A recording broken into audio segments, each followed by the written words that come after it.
ഈ സ്റ്റോറി നിങ്ങൾക്ക് ഇഷ്ടപ്പെട്ടാൽ സബ്സ്ക്രൈബ് ചെയ്യുക. അധ്യായം 52. എഡ്വിൻ തന്നെ ഡിസ്മിസ് ചെയ്യാൻ ആർക്കും അധികാരമില്ലെന്ന് അഹങ്കാരത്തോടെ പറഞ്ഞതും അതിനെക്കുറിച്ച് വലിയ അറിവൊന്നും ഇല്ലാത്ത ചേതൻ സംശയത്തോടെ തരകനെ നോക്കി.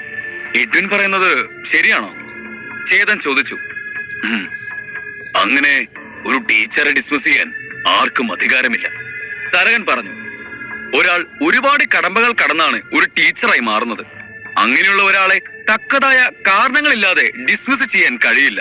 അയാൾക്ക് യാതൊരു ബാഡ് റെക്കോർഡ്സും ഇല്ലെങ്കിൽ അയാളെ തന്റെ ജോലിയിൽ നിന്ന് പിരിച്ചുവിടാൻ ആർക്കും സാധിക്കില്ല. പിന്നെന്തിനാ ശിക്ഷയെക്കുറിച്ച് സംസാരിച്ച സമയത്ത് സാർ ഇതിനെക്കുറിച്ച് പറയാതിരുന്നത്? ചേതൻ തരകനോട് ചോദിച്ചു.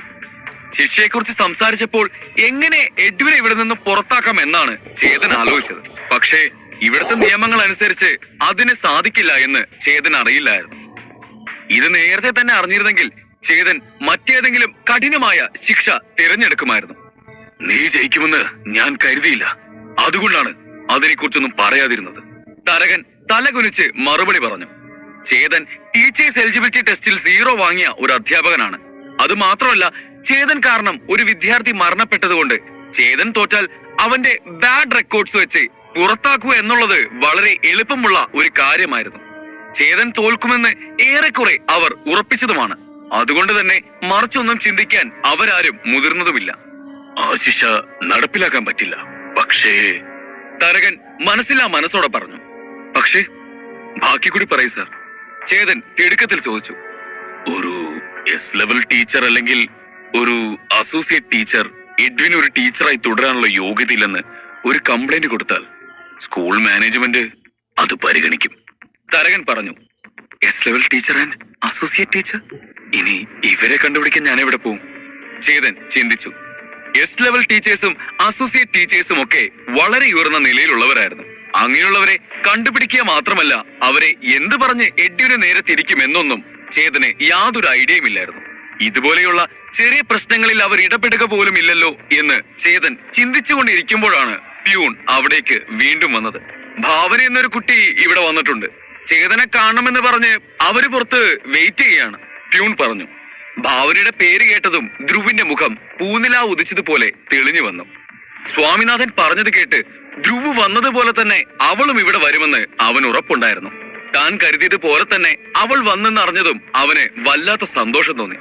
മഞ്ഞ നിറത്തിലുള്ള വസ്ത്രമണിഞ്ഞ് ഒരു മാലാഖയെ പോലെ ഭാവന അവിടേക്ക് നടന്നു വന്നു.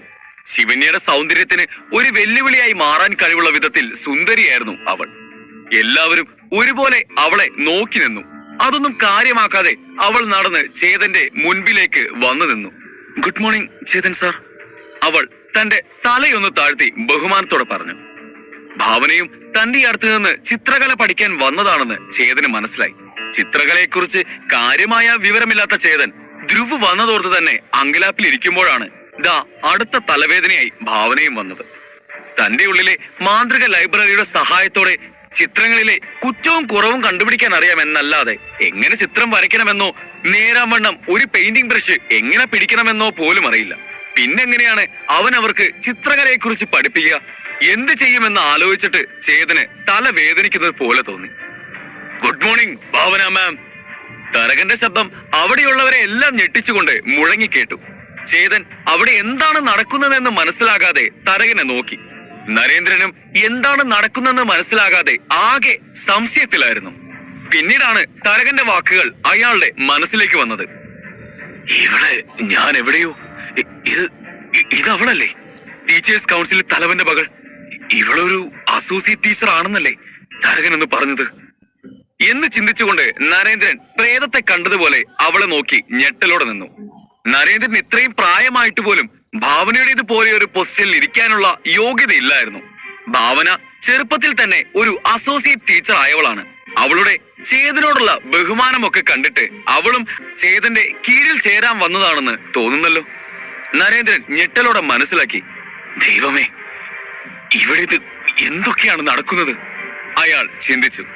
നരേന്ദ്രൻ ചേതനെ കുട്ടികളെ പഠിപ്പിക്കാൻ അറിയില്ല എന്ന് പറഞ്ഞപ്പോൾ പെട്ടെന്ന് ദർശൻ കയറി വന്ന് ചേതന് നല്ലതുപോലെ തന്നെ പഠിപ്പിക്കാൻ അറിയാമെന്ന് പറഞ്ഞ് തന്റെ അടുത്ത് നിന്നും മാറി അവന്റെ അടുത്ത് പോയി ചേർന്നു. ചേതൻ ബലഹീനനായ ഒരുവനാണെന്ന് അയാൾ പറഞ്ഞപ്പോൾ എവിടെ നിന്നോ ധ്രുവ് കയറി വന്ന് ചേതൻ സത്യത്തിൽ ഇവിടെയുള്ള എല്ലാവരെക്കാളും ശക്തനാണെന്ന് പറഞ്ഞു. ദാ ഇപ്പോ എഡ്വിനെ പുറത്താക്കണമെങ്കിൽ ഒരു എസ് ലെവൽ ടീച്ചറോ അല്ലെങ്കിൽ ഒരു അസോസിയേറ്റ് ടീച്ചറോ അവനെ സഹായിക്കണമെന്ന് പറഞ്ഞപ്പോൾ എവിടെ നിന്നോ ഒരു അസോസിയേറ്റ് ടീച്ചർ ഇവിടേക്ക് കയറി വന്നിരിക്കുന്നു. ഇതൊക്കെ എങ്ങനെ സാധിക്കുന്നു? ചേതൻ സത്യത്തിൽ ഒരു സാധാരണ മനുഷ്യൻ തന്നെയാണോ, അതോ തന്നെ കുടുക്കിലാക്കാൻ ദൈവം തന്നെ പറഞ്ഞയച്ചവനോ? നരേന്ദ്രൻ അവിശ്വസനീയതയോടെ ചിന്തിച്ചു. ഇവിടെ വന്നിരിക്കുന്നത് ഒരു അസോസിയേറ്റ് ടീച്ചറാണല്ലോ. നരേന്ദ്രൻ തന്റെ മൗനം വെടിഞ്ഞുകൊണ്ട് പറഞ്ഞു, എന്ത് അസോസിയേറ്റ് ടീച്ചറോ? ഭാവനയോ? ചേതൻ ആശ്ചര്യത്തോടെ ചോദിച്ചു. പ്രായത്തിൽ തന്നെക്കാൾ എത്രയോ ചെറുപ്പമായ അവൾ എങ്ങനെ ഒരു അസോസിയേറ്റ് ടീച്ചറാവും? അന്ന് ഷോപ്പിൽ വെച്ച് കണ്ടപ്പോ ഒരു സെയിൽസ് ഗേളിനെ പോലെയല്ലേ ഉണ്ടായേ? Don't judge a book by its cover എന്ന് പറയുന്നത് വെറുതെ അല്ല. ചേതൻ അമ്പരപ്പോടെ സ്വയം പറഞ്ഞു. ഞാൻ അസോസിയേറ്റ് ടീച്ചറാണ് എന്നുള്ളത് എനിക്കും ഇതുവരെ വിശ്വസിക്കാൻ കഴിഞ്ഞിട്ടില്ല. ഒരു ദിവസം എന്റെ സാർ എന്നോട് സാറിന്റെ ടീമിൽ ചേർന്ന് വർക്ക് ചെയ്യാൻ പറഞ്ഞു. അങ്ങനെ എന്തോ ലക്കിന്റെ പുറത്ത് ഞാൻ അസോസിയേറ്റ് ടീച്ചറായി മാറി. ഭാവന എളിമയോടെ പറഞ്ഞു. വെറും ഭാഗ്യം കൊണ്ടാണ് എന്നൊക്കെ ഭാവന പറഞ്ഞെങ്കിലും ഭാഗ്യം കൊണ്ട് മാത്രം ഒരാൾക്ക് ഇങ്ങനെ ഒരു പൊസിഷനിലേക്ക് എത്താൻ കഴിയില്ല എന്ന് ചേതൻ അറിയാമായിരുന്നു. ഭാവനയുടെ പോലൊരു പൊസിഷനിലെത്താൻ ഭാഗ്യം മാത്രമല്ല നല്ല കഴിവും വേണം. ഭാവനയുടെ അച്ഛൻ ടീച്ചേഴ്സ് കൗൺസിലിന്റെ തലവനായതുകൊണ്ട് അവൾക്ക് കുഞ്ഞുനാള് മുതൽക്ക് തന്നെ എല്ലാം പഠിക്കാനുള്ള അവസരം ലഭിച്ചിരുന്നു. അതുകൊണ്ട് അവൾ ഇത്ര ചെറിയ പ്രായത്തില് ഇങ്ങനൊരു പൊസിഷനിൽ എത്തിച്ചേർന്നതിൽ യാതൊരു അത്ഭുതവുമില്ല. എഡ്വിൻ ഇവിടുന്ന് പുറത്താക്കാൻ ഒരു അസോസിയേറ്റ് ടീച്ചറിന്റെ സഹായം വേണ്ടിവരുമെന്ന് തരകൻ പറഞ്ഞത് ചേതൻ ഓർത്തു. ഇത്രയും നാൾ തന്നെ ഓരോ പ്രശ്നത്തിൽ കുരുക്കാൻ ശ്രമിച്ച എഡ്വിനെ ഇപ്പോൾ ഒരു സാഹചര്യം കിട്ടിയിട്ടും തിരിച്ച് പണി കൊടുക്കാതിരിക്കാൻ ചേതൻ അത്ര വലിയ പുണ്യാളൊന്നുമല്ലല്ലോ. ഇത്രയും നേരം നെഞ്ചും വിരിച്ചു നിന്നിരുന്ന എഡ്വിൻ ഭയന്നു വിറച്ചു. ഭാവനയെ കാണാൻ ഒരു ദേവതയെ പോലെ ആണെങ്കിൽ കൂടി എഡ്വിൻ അവളെ തന്റെ കാലനായാണ് തോന്നിച്ചത്. എഡ്വിൻ താൻ ഒരു കണക്കിന് രക്ഷപ്പെട്ടല്ലോ എന്ന് ആലോചിച്ചിരിക്കുമ്പോഴാണ് ഭാവന അവിടേക്ക് കയറി വന്നത്. ചേതൻ ഭാവനയെ ഉപയോഗിച്ച് തന്റെ ലൈസൻസ് ക്യാൻസൽ ചെയ്ത് തന്നെ പുറത്താക്കുമോ എന്നുള്ള ഭയം അയാൾക്കുണ്ടായിരുന്നു. ഇത്രയും നാൾ എല്ലാവരും സീറോ എന്ന് പറഞ്ഞിരുന്ന ചേതന് എങ്ങനെയാണ് ഇത്രയും ഉയർന്ന പൊസിഷനുകളുള്ള പരിചയക്കാർ ഉണ്ടായത്? അവരെല്ലാം എന്തുകൊണ്ടാണ് ചേതൻ ഇത്ര ബഹുമാനം കൊടുക്കുന്നത് എന്നൊക്കെയുള്ള ചോദ്യങ്ങളായിരുന്നു എഡ്വിന്റെ ഉള്ളിൽ. പിടിപാട് കൊണ്ട് മാത്രമല്ല ശാരീരിക ബലത്തിന്റെ കാര്യത്തിലും ചേതൻ കേമനാണെന്നുള്ളത് അവർ മനസ്സിലാക്കി. എന്തിന് വിമൽ വരെ പേടിച്ചരണ്ടാണ് ഇപ്പോൾ നിൽക്കുന്നത്.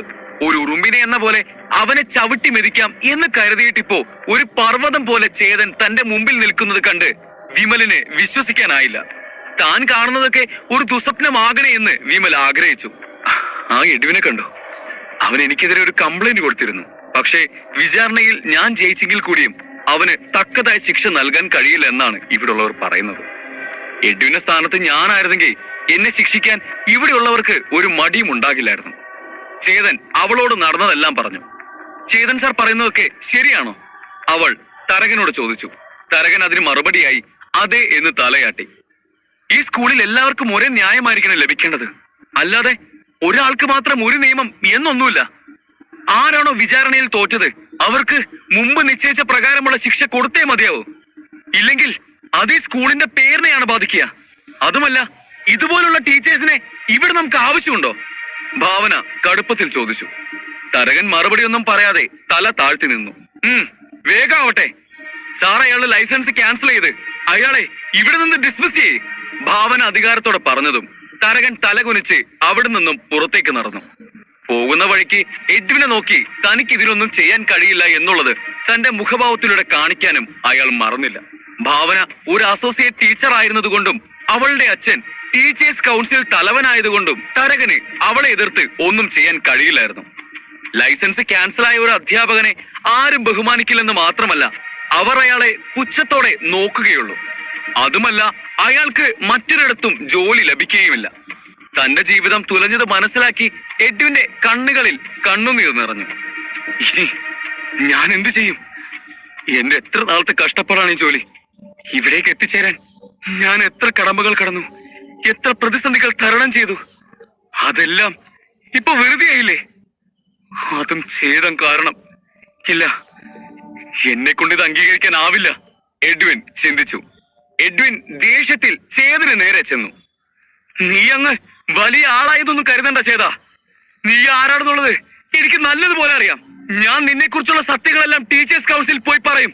നീ എലിജിബിലിറ്റി ടെസ്റ്റിൽ 0 വാങ്ങിയതും നീ കാരണം ഒരു കുട്ടി മരണപ്പെട്ടതും അങ്ങനെയല്ല. എന്റേതുപോലെ തന്നെ നിന്റെയും ലൈസൻസ് അവർ ക്യാൻസൽ ചെയ്യും. എഡ്വിൻ ചേതന് നേരെ കൈ ചൂണ്ടി ഒരു ഭ്രാന്തനെ പോലെ പറഞ്ഞു. അത് കണ്ട് വിമലും എഡ്വിന്റെ കൂടെ ചേർന്നു. അതേ ചേതാ, എഡ്വിൻ പറഞ്ഞതുപോലെ നീ അധികം സന്തോഷിക്കൊന്നും വേണ്ട. നിന്നെ കുറിച്ചുള്ള എല്ലാ സത്യവും ഞങ്ങൾ ടീച്ചേഴ്സ് കൗൺസിലിനെ അറിയിക്കും. അതറിയുന്നതോടെ നിനക്കും ഇവിടെ നിന്ന് തലകുനിച്ച് പടിയിറങ്ങേണ്ടി വരും, വിമൽ കോപത്തോടെ പറഞ്ഞു. ചേതനെതിരെ തിരിയാനുള്ള ഒരു അവസരം നോക്കി നിൽക്കുകയായിരുന്നു വിമൽ. അപ്പോഴാണ് ഒരുപാട് പിടിപാടുള്ള ആളുകൾ വന്ന് ചേതനെ സപ്പോർട്ട് ചെയ്തത്. ചേതൻ ഭാവിയിൽ തനിക്കൊരു വെല്ലുവിളിയായി മാറുമെന്ന് അറിഞ്ഞുകൊണ്ട് വിമൽ അവനെ ഇവിടെ വെച്ച് പൊറപ്പിക്കില്ലെന്ന് നേരത്തെ തീരുമാനിച്ചിരുന്നു.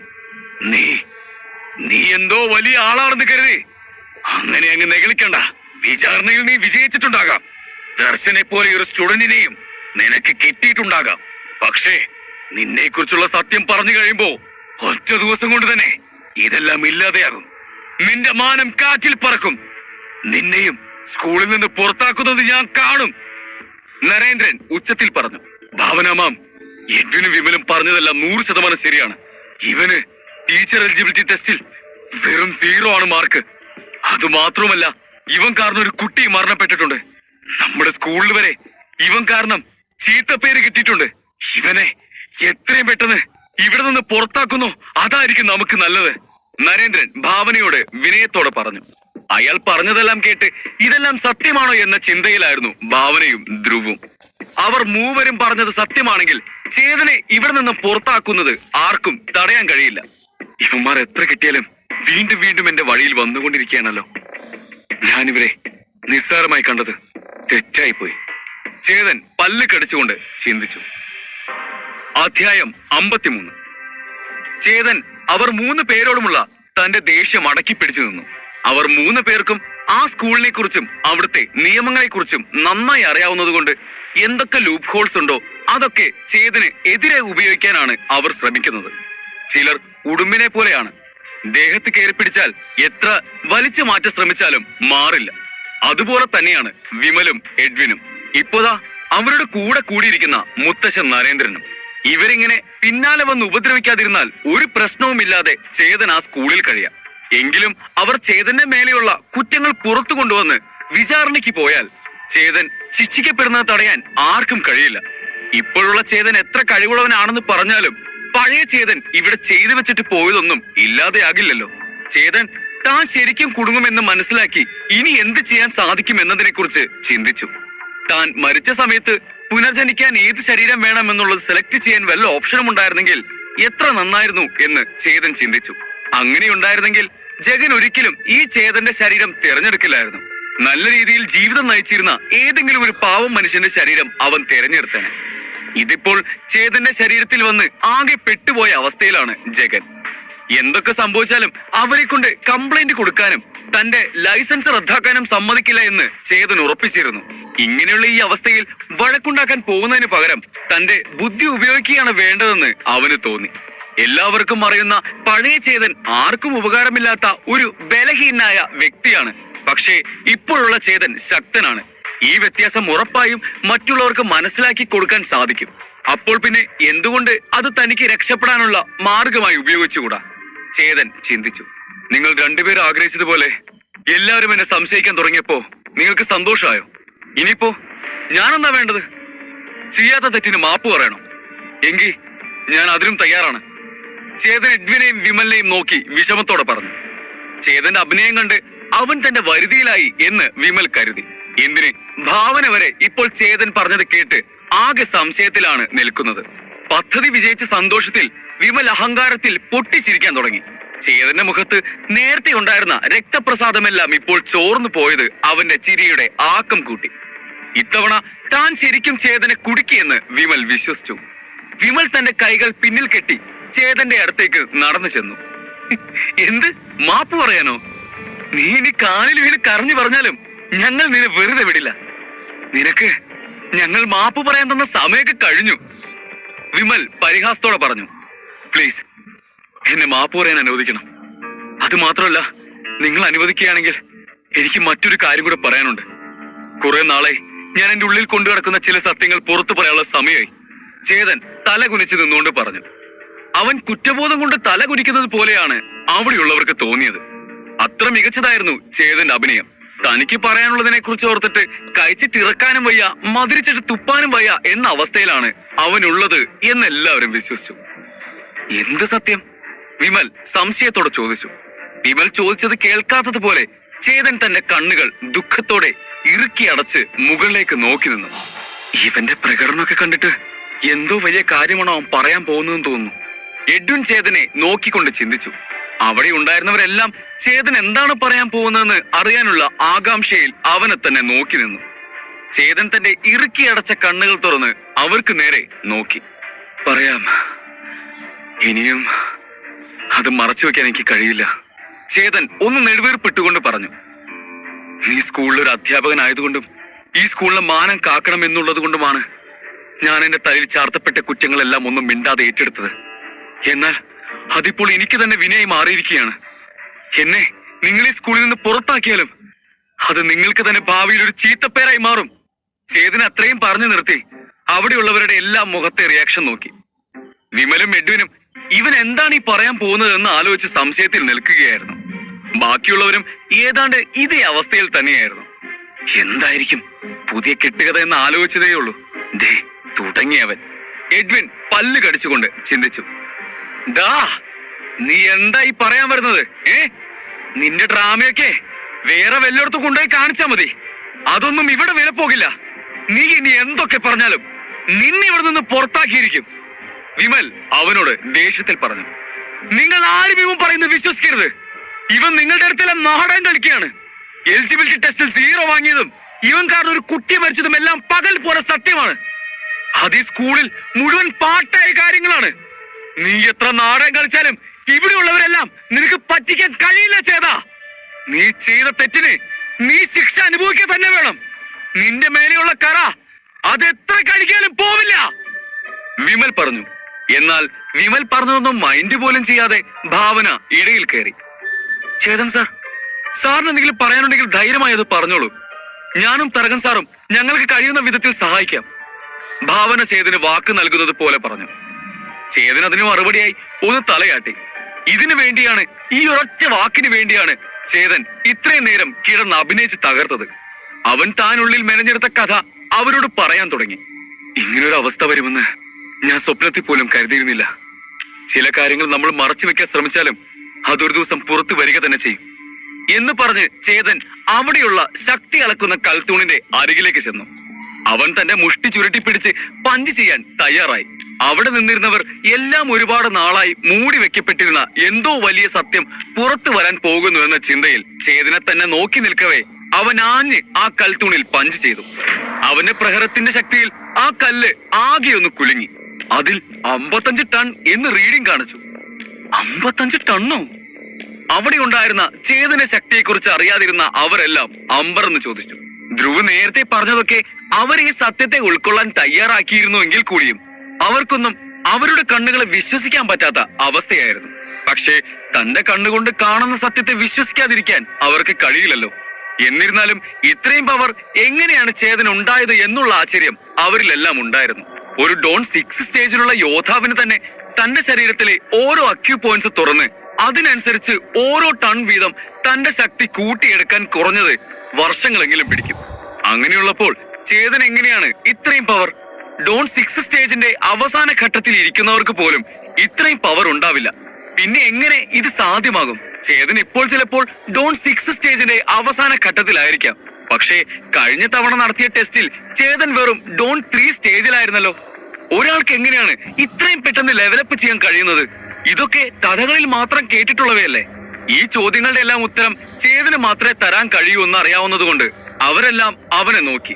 അവരുടെ എല്ലാം നോട്ടത്തിന്റെ അർത്ഥം എന്താണെന്ന് ചേതന് മനസ്സിലായി. ഡോൺ 3 സ്റ്റേജിലായിരുന്നു ഞാൻ, എങ്ങനെ ഡോൺ 5 ലാസ്റ്റ് സ്റ്റേജിലെത്തി എന്നാണോ നിങ്ങൾ ചിന്തിക്കുന്നത്? ചേതൻ അവരെല്ലാം നോക്കി ചോദിച്ചതും അവരെല്ലാം ഒരേ സ്വരത്തിൽ തലയാട്ടി. ഞാനും എല്ലാവരെയും പോലെ കുറച്ച് കുറച്ചായി തന്നെയാണ് ഇത്രയും ബലശാലിയായി മാറിയത്. ഒരാഴ്ചക്ക് മുമ്പുള്ള എന്റെ ശക്തി ഇപ്പൊ കണ്ടതുപോലെ 55 ടണ്ണൊന്നും ആയിരുന്നില്ല. പക്ഷേ അതും അത്യാവശ്യം ഉണ്ടായിരുന്നു എന്ന് എനിക്ക് ഉറപ്പുണ്ട്. എഡ്വിനുമായി നടന്ന മത്സരത്തിൽ എങ്ങനെ 0 വന്നെന്ന് അതിനാൽ ഇതുവരെ മനസ്സിലായിട്ടില്ല. ഇത്രയും ബലവാനായ ഞാൻ മദ്യലഹരിയിലാണെങ്കിലും പവർ ഒരിക്കലും 0 ആവില്ല എന്ന് എനിക്ക് ഉറപ്പുണ്ട്. അതിവിടെ കൂടിയിരിക്കുന്നവർക്കും ഒന്ന് ആലോചിച്ചാൽ മനസ്സിലാവുന്നതേ ഉള്ളൂ. ചേതൻ അവരോട് പറഞ്ഞു. പക്ഷേ 3 അവസരം തന്നിട്ടും നീ എഴുന്നേറ്റില്ലല്ലോ, എഡ്വിൻ ചോദിച്ചു. അതെ, ഞാനന്ന് പരാജയപ്പെട്ടില്ല എന്ന് ഞാൻ പറയുന്നില്ല. പക്ഷേ എനിക്ക് നൽകിയ മാർക്കിൽ തിരിമറി നടന്നിട്ടുണ്ടെന്നാണ് ഞാൻ പറഞ്ഞു വരുന്നത്. ഇന്നെനിക്ക് 55 ടൺ പവർ ഉണ്ടെങ്കിൽ ലെവലപ്പ് ചെയ്യാൻ വർഷങ്ങൾ വേണമെന്നിരിക്കെ ഏതാനും ദിവസം മുന്നേ നടന്ന ടെസ്റ്റിൽ എന്റെ പവർ എങ്ങനെ 0? ചേതൻ തിരിച്ചു ചോദിച്ചു. കുറച്ച് ദിവസങ്ങളുടെ വ്യത്യാസത്തിൽ ഒരാളുടെ ശക്തിയിൽ ഇത്ര വലിയ മാറ്റം വരില്ല എന്ന് അവിടെ കൂടിയ എല്ലാവർക്കും അറിയാവുന്നത് കൊണ്ട് ആരും മറുപടി പറഞ്ഞില്ല. അപ്പോഴും എലിജിബിലിറ്റി ടെസ്റ്റിന്റെ ഭാഗമായി നടത്തിയ റൈറ്റിംഗ് ടെസ്റ്റിലെ മാർക്കോ അതും 0 ആയിരുന്നല്ലോ. വിമൽ വിട്ടുകൊടുക്കാൻ തയ്യാറായില്ല. സാറ് ചോദിച്ചു ശരിയാണ്. പക്ഷേ ടീച്ചേഴ്സ് എലിജിബിലിറ്റി ടെസ്റ്റിന്റെ റൈറ്റിംഗ് ടെസ്റ്റ് മാജിക് സ്കൂളിൽ മാത്രം നടത്തുന്ന ഒരു ഇന്റേണൽ ടെസ്റ്റാണ്. ഓരോ ടീച്ചേഴ്സിനും അവരവരുടെ റിസൾട്ട് മാത്രമേ അറിയാൻ കഴിയുകയുള്ളൂ. തനിക്ക് എന്ത് റിസൾട്ട് കിട്ടിയാലും അത് വെരിഫൈ ചെയ്യാനോ തെറ്റായ റിസൾട്ടാണ് കിട്ടുന്നതെങ്കിൽ അതിനെ എതിർത്ത് ചോദ്യങ്ങൾ ചോദിക്കാനോ നമ്മൾക്ക് കഴിയില്ല. ചേതൻ അവിടെയുള്ളവരുടെ എല്ലാം കണ്ണുകളിൽ നോക്കിക്കൊണ്ട് പറഞ്ഞു. അവിടെയുള്ളവർക്കെല്ലാം കാര്യങ്ങളുടെ സത്യാവസ്ഥ ഏതാണ്ട് മനസ്സിലായി തുടങ്ങിയിരുന്നു. ടീച്ചേഴ്സ് എലിജിബിലിറ്റി ടെസ്റ്റിന്റെ കാര്യത്തിലാണെങ്കിലും ചേതന നില എന്താണ് എന്നുള്ള കാര്യത്തിലാണെങ്കിലും സ്കൂൾ മാനേജ്മെന്റ് എന്താണോ പറയുന്നത് അത് മാത്രമേ എല്ലാവരും വിശ്വസിക്കുകയുള്ളൂ. ഒരുപക്ഷെ അതിലൊരു തിരിമറി പോലും നടന്നിട്ടുണ്ടാകാം. ചേതന്റെ റിസൾട്ടുകളെല്ലാം ചിലപ്പോ തെറ്റായിരിക്കാം. പക്ഷേ അതെല്ലാം ആർക്കറിയാൻ സാധിക്കും എന്നൊക്കെയുള്ള ചിന്തകൾ എല്ലാവരുടെയും മനസ്സിലൂടെ കടന്നുപോയി. അപ്പോഴാണ് ശിവന്യക്ക് ചില കാര്യങ്ങൾ ഓർമ്മ വന്നത്. അവൾ എല്ലാവരുടെയും മുന്നിലേക്ക് വന്നു നിന്നു. ചേതൻ പറയുന്നത് സത്യമാണ്. ഞാൻ നേരത്തെ ചേതനോട് കുറച്ച് ചോദ്യങ്ങൾ ചോദിച്ചിരുന്നു. അവയെല്ലാം ടീച്ചേഴ്സ് എലിജിബിലിറ്റി ടെസ്റ്റിൽ ചോദിച്ച ചോദ്യങ്ങളായിരുന്നു. ചേതൻ അവയ്ക്കെല്ലാം ഉത്തരങ്ങൾ തന്നു എന്ന് മാത്രമല്ല, അതൊക്കെ ഏതൊക്കെ പുസ്തകങ്ങളിൽ ഉണ്ടെന്ന് വരെ കാണിച്ചു തന്നു. മാജിക് സ്കൂൾ ലൈബ്രറിയൻ സാക്ഷിയാണ് ഇതിനെല്ലാം. ചില ഉത്തരങ്ങളൊക്കെ എനിക്ക് പോലും അറിയാത്തതായിരുന്നു. അങ്ങനെയുള്ളപ്പോ ചേതൻ എലിജിബിലിറ്റി ടെസ്റ്റിൽ തോൽക്കാൻ യാതൊരു സാധ്യതയുമില്ല. ഇത് മാനേജ്മെന്റിന്റെ ഭാഗത്ത് നിന്ന് നടന്ന തെറ്റാകാനാണ് സാധ്യത. ശിവന്യ തന്റെ ഭാഗം വ്യക്തമാക്കി. ചേതനോട് ആ ചോദ്യങ്ങൾ ചോദിച്ച സമയം മുതൽ അവളിൽ ഈ സംശയങ്ങൾ ഉള്ളതാണ്. ചേതൻ ആ ടെസ്റ്റിൽ തോറ്റിരിക്കാൻ സാധ്യതയില്ല. ഇത് ആ ടെസ്റ്റ് നടത്താനിരുന്ന ഏതോ സാർ മനഃപൂർവ്വം ചേതനെ തോൽപ്പിക്കാൻ ചെയ്തതായിരിക്കണം. അങ്ങനെയാണെങ്കിൽ തന്നെ എന്തായിരിക്കും അയാൾ ചേതനോട് അങ്ങനെ ചെയ്തത്? ശിവന്യ ചിന്തിച്ചു. സൗത്ത് ലൈനിന്റെ തലവനായ നിരഞ്ജനും ഇതിനെക്കുറിച്ച് ആലോചിക്കാൻ തുടങ്ങിയിരുന്നു. അദ്ദേഹത്തിന് ഇപ്പോഴാണ് സത്യം എന്താണെന്ന് മനസ്സിലാവാൻ തുടങ്ങിയത്. ഇപ്പൊ മനസ്സിലായോ ചേതൻ സാർ ആരാണെന്നുള്ളത്? നിങ്ങളെല്ലാം അദ്ദേഹത്തെ എങ്ങനെയാണ് കണ്ടത് എന്ന് എനിക്കറിയില്ല. പക്ഷേ അദ്ദേഹം നിങ്ങളെല്ലാം സുഹൃത്തുക്കളായാണ് കണ്ടിട്ടുള്ളത്. ചേതൻ സാർ ഇതൊക്കെ ഉള്ളിൽ വെച്ച് നിൽക്കാതെ അന്ന് തന്നെ സത്യങ്ങൾ പുറത്തു പറഞ്ഞിരുന്നെങ്കിൽ സ്കൂൾ മാനേജ്മെന്റ് നിങ്ങളിൽ പലരുടെ മേലും ആക്ഷൻ എടുത്തിട്ടുണ്ടാവും. ഈ മുഴുവൻ സ്കൂളിൽ തന്നെ നിങ്ങൾ കാരണം നാണക്കേടായനെ. ഇതൊന്നും നടക്കരുത് എന്നുള്ളത് കൊണ്ടാണ് ചേതൻ സാർ എല്ലാ കുറ്റങ്ങളും ഏറ്റെടുത്ത് ഇത്രയും അപമാനത്തിൽ ഇവിടെ കഴിഞ്ഞത്. ചേതൻ സാർ ഇന്നിവിടെ സത്യം പറഞ്ഞില്ലായിരുന്നുവെങ്കിൽ അദ്ദേഹം മരിക്കുന്നത് വരെ ഇതൊന്നും ആരും അറിയാതെ പോകുമായിരുന്നു. ഇത്രയും നാണക്കേട് ഉണ്ടായിട്ട് പോലും അവസാനം വരെ അദ്ദേഹം എല്ലാം ക്ഷമിച്ചു. നിങ്ങളെല്ലാം കൂടി വിരട്ടി അദ്ദേഹത്തെ അടക്കി നിർത്താൻ ശ്രമിച്ചപ്പോൾ പോലും അദ്ദേഹം ഒരു വാക്ക് പറഞ്ഞില്ലല്ലോ. എന്തിന്? ഇപ്പോൾ പോലും അദ്ദേഹം ആരെയും തെറ്റു പറഞ്ഞില്ല.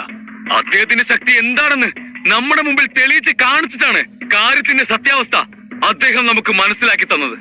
ഹീസ് ഗ്രേറ്റ്, നിരഞ്ജൻ അഭിമാനത്തോടെ പറഞ്ഞു. ഒന്ന് തള്ളിക്കൊടുത്തപ്പോ ഇവന്മാരെന്തിനാ അതിനിത്ര ഹൈപ്പ് കൊടുക്കുന്നേ?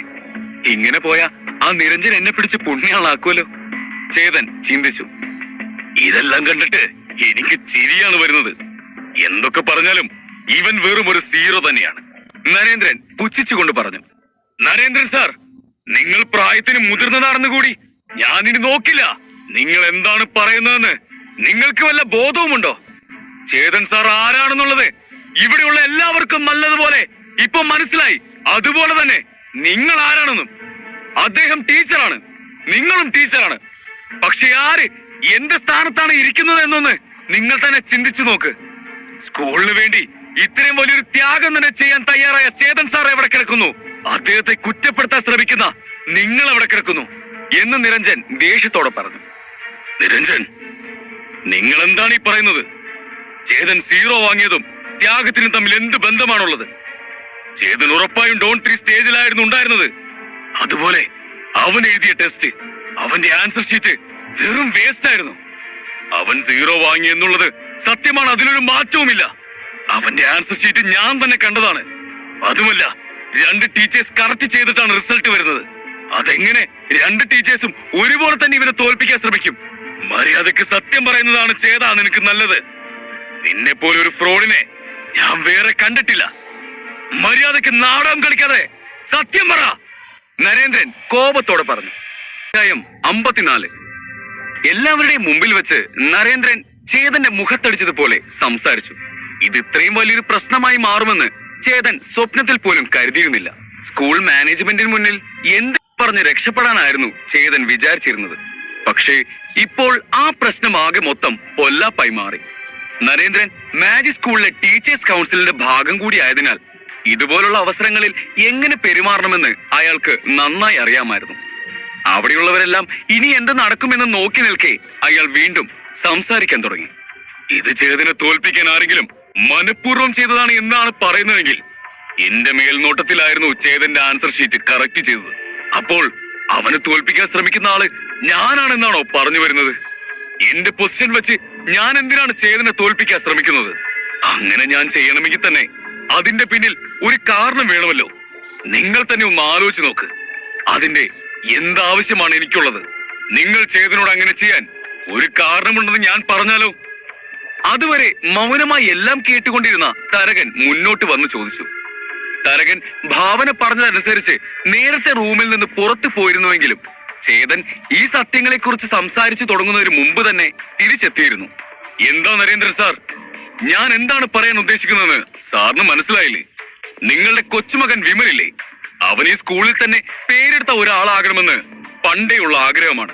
സ്കൂളിൽ അവന്റെ പ്രായത്തിലുള്ള എല്ലാവരെക്കാളും അവൻ എപ്പോഴും മുൻനിരയിൽ നിൽക്കണമെന്ന് ആഗ്രഹിച്ചു. അതിന് അവന്റെ വഴിയിൽ ഒരു തടസ്സമായി വന്നത് ചേതനാണ്. ചേതന് വിമലിനേക്കാൾ കഴിവുകളുള്ളത് കൊണ്ട് അവനിവിടെ ഉള്ളിടത്തോളം കാലം വിമൽ മുന്നിൽ എത്തില്ല എന്ന് മനസ്സിലാക്കി മനഃപൂർവ്വം ചേതനെ തോൽപ്പിച്ചു. എന്താ ഞാൻ പറഞ്ഞ ശരിയല്ലേ? തരകൻ നരേന്ദ്രനോട് ചോദിച്ചു. ആഹാ, നീയും ഇപ്പോൾ കഥയൊക്കെ മെനയാൻ തുടങ്ങിയല്ലോ. എന്താ ചേതന്റെ അടുത്ത് നിന്ന് പഠിച്ചാണോ? നരേന്ദ്രൻ കോപത്തിൽ തരകനോട് തിരക്കി. നിങ്ങളെ പോലെ സെൽഫിഷായ ഒരാളെ ഞാൻ ജീവിതത്തിൽ കണ്ടിട്ടില്ല നരേന്ദ്ര സാർ. ഇത് കെട്ടുകഥയല്ലെന്ന് എനിക്കും അറിയാം, നിങ്ങൾക്കും അറിയാം. ഞാൻ ഈ പറഞ്ഞതൊക്കെ സത്യമാണെന്ന് തെളിയിക്കാൻ എന്റെ അടുത്ത് തെളിവുകളൊന്നുമില്ല. പക്ഷേ അതെന്തെങ്കിലും ഒരിക്കൽ മറ നീക്കി പുറത്തു വരും. തരകൻ പറഞ്ഞു നിർത്തി. കുറച്ചു നേരം മൗനമായി നിന്നതിന് ശേഷം വീണ്ടും തുടർന്നു. നരേന്ദ്ര സാറിന്റെ വാക്ക് കേട്ടാണ് ഞാനിവിടെ വന്നത്. അയാൾ പറഞ്ഞതനുസരിച്ച് ഒരു യൂസ്ലെസ് ആയ ടീച്ചറെ ഇവിടെ നിന്ന് പുറത്താക്കാൻ ഉദ്ദേശിച്ചായിരുന്നു വന്നത്. പക്ഷേ സത്യം എന്താണെന്നുള്ളത് എനിക്ക് മനസ്സിലായി. ഇവിടെയുള്ള മറ്റുള്ളവർക്ക് മനസ്സിലായി കാണുമെന്ന് ഞാൻ വിശ്വസിക്കുന്നു. അതുകൊണ്ട് ഇനിയും നിങ്ങളുടെ കള്ളങ്ങളൊക്കെ വിശ്വസിക്കാൻ ഞങ്ങൾ ആരും തയ്യാറല്ല. തരകൻ ഗാംഭീര്യത്തോടെ പറഞ്ഞു. നിങ്ങൾ പറയുന്നത് ശരിയാണ് തരകൻ. നരേന്ദ്രൻ ചേതനെ വിരട്ടാൻ ശ്രമിക്കുന്നത് ഞാനും കണ്ടതാണ്. നമ്മുടെയെല്ലാം മുമ്പിൽ വെച്ച് ഇങ്ങനെയാണെങ്കിൽ ആരുമില്ലാത്ത സമയത്ത് അയാൾ എന്തൊക്കെ ചെയ്തിട്ടുണ്ടാവും? നിരഞ്ജൻ ഇടയിൽ കയറി പറഞ്ഞു. ഇതെല്ലാം കേട്ടിട്ട് നരേന്ദ്രന് ഭ്രാന്ത് പിടിക്കുന്നത് പോലെയാണ് തോന്നിയത്. വിമലിന്റെ വാക്ക് കേട്ടാണ് താൻ ഈ കഥകളെല്ലാം മെനഞ്ഞെടുത്തതെന്ന് പറയണമെന്ന് അയാൾക്ക് തോന്നി. പക്ഷേ അത് വീണ്ടും തനിക്ക് തന്നെ വിനയായി മാറുകയും ചെയ്യും. അതുകൊണ്ട് എന്ത് പറയണമെന്നോ എന്ത് ചെയ്യണമെന്നോ അറിയാതെ നരേന്ദ്രൻ ആകെ കുഴഞ്ഞു. ഒരു കഥയില്ലേ, ആട് മേയ്ക്കാൻ പോയിരുന്ന ഒരു പയ്യന്റെ കഥ. കർഷകരെ വെറുതെ ഭയപ്പെടുത്തുവാനായി അവൻ എപ്പോഴും പുലി വരുന്നേ പുലി വരുന്നേ എന്ന് അലറുമായിരുന്നു. പക്ഷേ ഒരു ദിവസം സത്യത്തിൽ പുലി വന്നപ്പോൾ അവന്റെ അലർച്ച കേട്ടിട്ടും ആരും അവനെ തിരിഞ്ഞു നോക്കിയില്ല. അതുപോലെ ഒരു അവസ്ഥയിലാണ് നരേന്ദ്രനും ഇപ്പോ ഉള്ളത്. നരേന്ദ്രൻ ദേഷ്യത്തിൽ ചേതനെ തിരിഞ്ഞു നോക്കി. ചേതൻ മുഖത്തൊരു ദുഃഖഭാവത്തോടെ പിന്നിൽ കൈകൾ കെട്ടി നിൽക്കുകയായിരുന്നു. എല്ലാം ചെയ്തു വെച്ചിട്ട് അവനൊരു മുഖഭാവം നോക്കി. നിന്നെ ആരും മനഃപൂർവ്വം തോൽപ്പിക്കാൻ ശ്രമിച്ചിട്ടില്ല. നീ ശരിക്കും ആ പരീക്ഷയിൽ തോറ്റു എന്നുള്ളതാണ് സത്യം. സ്കൂൾ മാനേജ്മെന്റ് മേലെ കുറ്റമെടുത്ത് വെച്ച് രക്ഷപ്പെടാമെന്നാണോ നീ കരുതിയിരിക്കുന്നത്? നരേന്ദ്രൻ ആക്രോശിച്ചു. ഇത്രയും തെറ്റുകൾ ചെയ്തു കൂട്ടിയിട്ട് എങ്ങനെയാണ് സാർ നിങ്ങൾക്കൊരു നാണവുമില്ലാതെ വീണ്ടും ദേഷ്യപ്പെടാൻ കഴിയുന്നത്? നിങ്ങളുടെ സ്ഥാനത്ത് ഞാനായിരുന്നെങ്കിൽ ഈ സമയത്ത് ഒരു കുഴി കുഴിച്ച് അതിൽ ഇറങ്ങി കിടന്നിട്ടുണ്ടാവും. നിങ്ങളെ പോലെ ഒരാൾ എങ്ങനെയാണ് ടീച്ചേഴ്സ് കൗൺസിലിന്റെ ഭാഗമായത്? സ്വാർത്ഥത ഒരു അലങ്കാരമായി കൊണ്ടു നടക്കുകയാണ് ഈ കിളവൻ. ടീച്ചേഴ്സ് ലൈസൻസ് ക്യാൻസൽ ചെയ്യേണ്ടത് ആദ്യം ഇയാളുടെയാണ്. അവിടെ ഉണ്ടായിരുന്നവർ പലരും നരേന്ദ്രനെതിരെ സംസാരിക്കാൻ തുടങ്ങി. അവിടെ നടക്കുന്നതെല്ലാം കണ്ടുകൊണ്ടിരുന്ന വിമലിനും എഡ്വിനും അതൊന്നും വിശ്വസിക്കാനായില്ല. പെട്ടെന്ന് എങ്ങനെയാണ് ഇത്രയും പേർ തങ്ങൾക്കെതിരായി തിരിഞ്ഞതെന്ന് ആലോചിച്ച് പേടിച്ചു നിൽക്കുകയായിരുന്നു അവർ. ഇതിൽ നിന്നെല്ലാം എങ്ങനെ രക്ഷപ്പെടാമെന്ന് ആലോചിച്ച് നരേന്ദ്രൻ തന്റെ തല പുകയ്ക്കാൻ തുടങ്ങി. പെട്ടെന്നാണ് അയാൾക്കൊരു ബുദ്ധി ഉദിച്ചത്. ശരി ചേതൻ, നീ 0 വാങ്ങിയ കഥ നമുക്ക് വിടാം. പക്ഷേ നിന്റെ മേലിൽ മറ്റൊരു ആരോപണം കൂടിയുണ്ടല്ലോ. നീ കാരണം ഒരു കുട്ടി മരിച്ചിട്ടുണ്ടല്ലോ. അതിനെക്കുറിച്ച് നിനക്ക് എന്താണ് ഇനി പറയാനുള്ളത്? നരേന്ദ്രൻ ഇടുപ്പിൽ കൈകുത്തി നിന്നുകൊണ്ട് പരിഹാസത്തോടെ ചോദിച്ചു. ചേതൻ അത് കേട്ട് സംശയത്തോടെ അയാളെ നോക്കി നിന്നു. എന്താ ചേതൻ ഒന്നും അറിയാത്തതുപോലെ നോക്കി നിൽക്കുന്നത്? നിന്റെ ക്ലാസ്സിൽ വെച്ച് ഒരു സ്റ്റുഡന്റിന്റെ ജീവൻ പോയില്ലേ, അത് നീ മറന്നോ? അതിന് നീ എന്തു മറുപടിയാണ് പറയാൻ പോകുന്നത്? 0 വാങ്ങിയതിന് നിനക്ക് എന്ത് കാരണങ്ങൾ വേണമെങ്കിലും പറയാം. പക്ഷെ ഇത് നീ എങ്ങനെയാ ന്യായീകരിക്കാൻ പോകുന്നത്? നരേന്ദ്രൻ അവനോട് വിടാതെ ചോദിച്ചു. ചേതൻ എന്താകും പറയാൻ പോകുന്നതെന്ന് അറിയാൻ അവിടെ കൂടി നിന്നവർ എല്ലാം അവനെ തന്നെ സൂക്ഷിച്ചു നോക്കിക്കൊണ്ടു നിന്നു. ചേതാ, ഇതിൽ നിന്ന് ഒഴിഞ്ഞു മാറാൻ നീ എന്തൊക്കെ പറഞ്ഞാലും കഴിയില്ല, വിമൽ ദേഷ്യത്തോടെ പറഞ്ഞു. ഞാൻ കാരണം ഒരു കുട്ടിയും മരിച്ചിട്ടില്ല. എല്ലാവരെയും ഞെട്ടിച്ചുകൊണ്ട് ചേതൻ പറഞ്ഞു. മരിച്ചിട്ടില്ലെന്നോ? ഓ, ഇനി അതും ഞാൻ കെട്ടിച്ചമച്ചതായിരിക്കും, നരേന്ദ്രൻ പുച്ഛത്തോടെ പറഞ്ഞു. അതിന്റെ മറുപടിയും ഞാൻ തന്നെ പറയാം. തരകൻ ഇടയിൽ കയറി പറഞ്ഞതും നരേന്ദ്രൻ ചെറുതായൊന്ന് പരുങ്ങി. ചേതൻ പറയുന്നത് സത്യമാണ്. അവൻ കാരണം ആരും മരിച്ചിട്ടില്ല. അത്യാസന്ന നിലയിലെത്തിയ അവന്റെ സ്റ്റുഡന്റ് അഖിലിനെ ചേതനാണെന്ന് ആരോഗ്യ കേന്ദ്രത്തിൽ എത്തിച്ചത്. പിന്നീട് അവിടെ നിന്ന് മരിച്ചു എന്ന വാർത്ത കേട്ടതല്ലാതെ ആരും അവനെ കണ്ടിട്ടില്ല, തരകൻ തല കുനിച്ചുകൊണ്ട് പറഞ്ഞു. എല്ലാവരും അത് കേട്ട് ആശ്ചര്യത്തോടെ നോക്കി. നരേന്ദ്രൻ ഉള്ളിലുള്ള പരങ്ങൾ പുറത്ത് കാണിക്കാതെ നിന്നു. മാനേജ്മെന്റിൽ നിന്നും എനിക്ക് നല്ല പ്രഷർ ഉണ്ടായിരുന്നു. അന്ന് ആ കുട്ടിയെ രക്ഷിക്കാൻ കഴിഞ്ഞില്ലെങ്കിലും അവന്റെ സമനില തെറ്റിയിരുന്നു. അവൻ മരിച്ചെന്നാക്കിയാൽ ചേതന് ചീത്തപ്പേരാകും. അതിനാൽ മാനേജ്മെന്റിലുള്ളവർ അവനെ മനഃപൂർവ്വം ആരോഗ്യ കേന്ദ്രത്തിൽ നിന്നും മാറ്റി അതുപോലെ ഒരു കള്ളക്കഥ കെട്ടിച്ചമച്ചുണ്ടാക്കി. എനിക്കുറപ്പുണ്ട് ഇയാള് തന്നെയായിരിക്കും അതിന്റെ പിന്നിൽ, തരകൻ നരേന്ദ്രനെ ചൂണ്ടിക്കൊണ്ട് പറഞ്ഞു. അനാവശ്യം പറയരുത്, നരേന്ദ്രൻ പരിങ്ങി. എന്താ തരകൻ സാർ ഇത്? ഇത്രയും കാലം പറഞ്ഞു കുട്ടി മരിച്ചെന്ന്, ഇപ്പൊ പറയുന്നു സമനില തെറ്റിയെന്ന്. എന്താ ഇവിടെ നടക്കുന്നത്? ശിവന്യ ദേഷ്യത്തോടെ ചോദിച്ചു. തരകൻ തല കുനിച്ച് നിന്നതല്ലാതെ ഒന്നും പറഞ്ഞില്ല. അപ്പോൾ ആ കുട്ടി എവിടെ? അവിടെയുള്ള ഒരു അധ്യാപകൻ ചോദിച്ചു. അവനെ മാജിക് സ്കൂളിലെ തന്നെയുള്ള ഒരു രഹസ്യ റൂമിൽ ശ്യാം സാർ പ്രത്യേകമായി ട്രെയിൻ ചെയ്യുകയായിരുന്നു. ഇപ്പോ അവന്റെ അസുഖമൊക്കെ മാറി വരുന്നുണ്ട്, അയാൾ കുറ്റബോധത്തോടെ പറഞ്ഞു.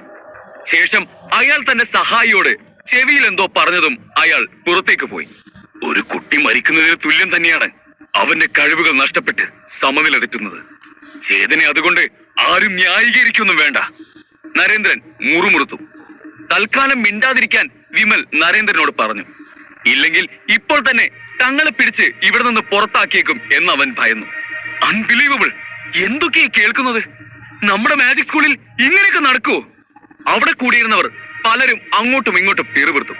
ശ്യാം ഉയർന്ന നിലയിലുള്ള ഒരു അധ്യാപകനാണ്. അയാൾ അങ്ങനെയും ഇങ്ങനെയൊന്നും ആരെയും തന്റെ സ്റ്റുഡന്റായി എടുക്കാറില്ല. അങ്ങനെയുള്ളപ്പോൾ ഒരു ഭ്രാന്തനായ കുട്ടിയെ രഹസ്യമായി ട്രെയിൻ ചെയ്തെന്നോ? അവിടെ ഉണ്ടായിരുന്ന മറ്റ് അധ്യാപകർ സംശയത്തോടെ ചോദിച്ചു. ശ്യാം സാർ ഒരു അസോസിയേറ്റ് ടീച്ചർ ആവാൻ വരെ യോഗ്യതയുള്ള ഒരാളാണെന്ന് ഇവരിൽ പലരും തന്നെ പലതവണ പറഞ്ഞിട്ടുണ്ട്. അങ്ങനെയുള്ള ഒരാൾ എങ്ങനെയാണ് ഇങ്ങനെ ഒരു കാര്യം ചെയ്യുക? ഏവരും സംശയിച്ചു നിൽക്കെ പ്രിൻസിപ്പൽ തരകന്റെ സഹായി ഒരു കുട്ടിയെ കൊണ്ട് അവിടേക്ക് വന്നു. അവനെ കാണാൻ ഒരു 16-17 വയസ്സ് പ്രായം തോന്നിക്കും. ആ കുട്ടി വേറെ ആരുമല്ല, മരിച്ചെന്ന് പറയപ്പെട്ട ചേതന്റെ പഴയ സ്റ്റുഡന്റ് അഖിലായിരുന്നു. അവന്റെ കണ്ണുകളിൽ ഒരു കനൽ എരിയുന്നുണ്ടായിരുന്നു. പ്രിൻസിപ്പൽ സാർ, സാറിനെന്നെ കാണണമെന്ന് പറഞ്ഞു, അഖിൽ തരകന്റെ അടുത്ത് വന്ന് താഴ്മയോടെ ചോദിച്ചു. അതിനിടയിൽ ചേതനെ കണ്ടതും അഖിലിന്റെ മുഖം ദേഷ്യം കൊണ്ട് ചുവന്നു. ഇതെന്റെ പഴയ ടീച്ചർ ചേതനല്ലേ? അഖിൽ തന്റെ മുഷ്ടി ചുരുട്ടി പിടിച്ചുകൊണ്ട് ദേഷ്യത്തിൽ പറഞ്ഞു. അവന്റെ ശബ്ദത്തിൽ നിന്ന് തന്നെ അവൻ കഴിഞ്ഞ കാര്യങ്ങളൊന്നും മറന്നിട്ടില്ലെന്നും ചേതനോടുള്ള ദേഷ്യത്തിന് ഒരു കുറവും സംഭവിച്ചിട്ടില്ലെന്നും മനസ്സിലായി. തന്റെ അധ്യാപകർ തെറ്റായതൊന്നും പഠിപ്പിച്ചു തരില്ല എന്ന് വിശ്വസിച്ച് വിദ്യാർത്ഥികൾ അവരെ കണ്ണുമടച്ച് വിശ്വസിക്കും. അവർ പറയുന്നതെല്ലാം അതേപടി അവർ അനുസരിക്കും. ചേതൻ അഖിലിൽ ഉണ്ടായിരുന്ന ആ വിശ്വാസത്തെയാണ് തകർത്തത്. ചേതൻ പഠിപ്പിച്ചു കൊടുത്ത വിദ്യകൾ അവനെ കൊണ്ടെത്തിച്ചത് മരണത്തിന്റെ വക്കിലാണ്. ജീവൻ നഷ്ടപ്പെട്ടില്ലെങ്കിലും അവന് തന്റെ മനസ്സിന്റെ താളം തെറ്റിയിരുന്നു. അതുകൊണ്ട് തന്നെ അഖിൽ ചേതനെ മറ്റാരേക്കാളും വെറുത്തു. ചേതൻ ഒരു ടീച്ചർ അല്ലായിരുന്നെങ്കിൽ അവനിപ്പോൾ ചേതനെ കൊന്നിട്ടുണ്ടാവും. അത്രമാത്രം ദേഷ്യം അവന് ചേതനോടുണ്ട്. ചേതൻ കാരണമാണ് നിന്റെ ശക്തികളെല്ലാം നഷ്ടമായി നീ മരണത്തിന്റെ വക്കിലെത്തപ്പെട്ടത് എന്ന് കേട്ടു. അത് സത്യമാണോ? നരേന്ദ്രൻ അവനോട് ചോദിച്ചു. അതെ, അത് സത്യമാണ്. ശ്യാം സാർ ഇല്ലായിരുന്നെങ്കിൽ ഞാനിപ്പോ ജീവനോടെ പോലും ഉണ്ടാകില്ലായിരുന്നു. അഖിൽ ചേതനെ തന്നെ തുറിച്ചു നോക്കിക്കൊണ്ട് മറുപടി പറഞ്ഞു. നരേന്ദ്രൻ അത് കേട്ട് തിരിഞ്ഞ് ഭാവനയെയും തരകനെയും നോക്കി. ഭാവന മാം, തരകൻ സാർ, ഇപ്പോൾ നിങ്ങൾ തന്നെ പറ, ഇത് കേട്ടിട്ട് നിങ്ങൾക്ക് എന്ത് തോന്നുന്നു എന്ന്.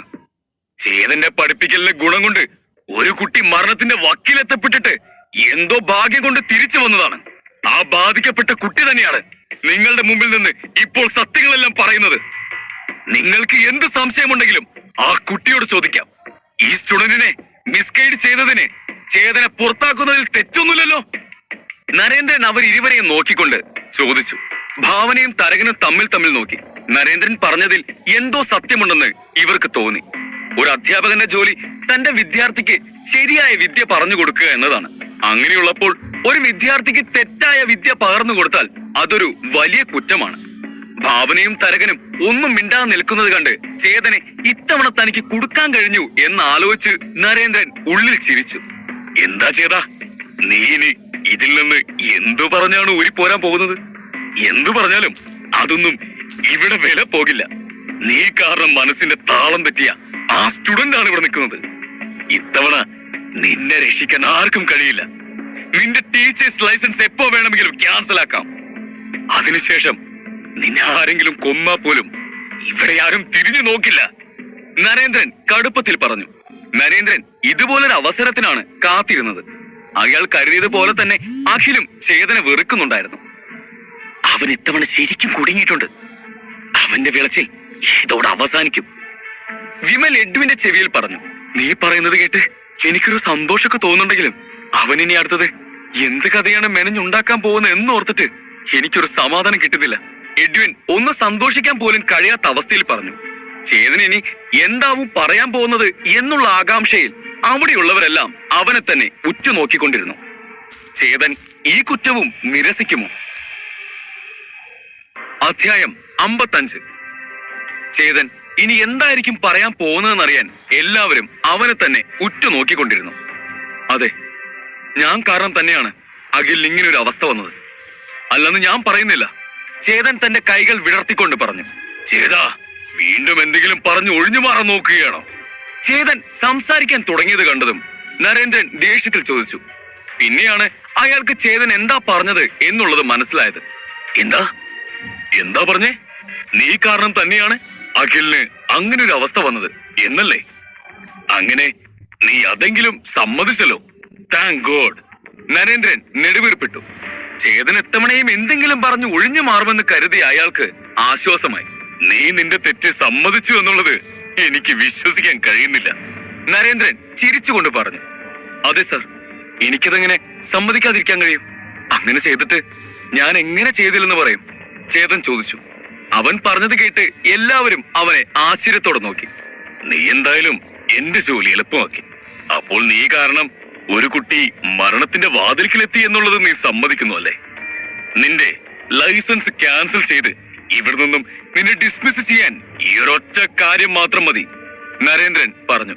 ഭാവന മാം, കണ്ടോ, ചെയ്യേണ്ടതെല്ലാം ചെയ്തിട്ട് അഹങ്കാരത്തോടെ നെഞ്ചു നിവർത്തി അതെ ഞാൻ തന്നെയാണ് ചെയ്തതെന്ന് അവൻ പറയുന്നത്. തരകൻ, നിങ്ങളും ഇത് കാണുന്നില്ലേ?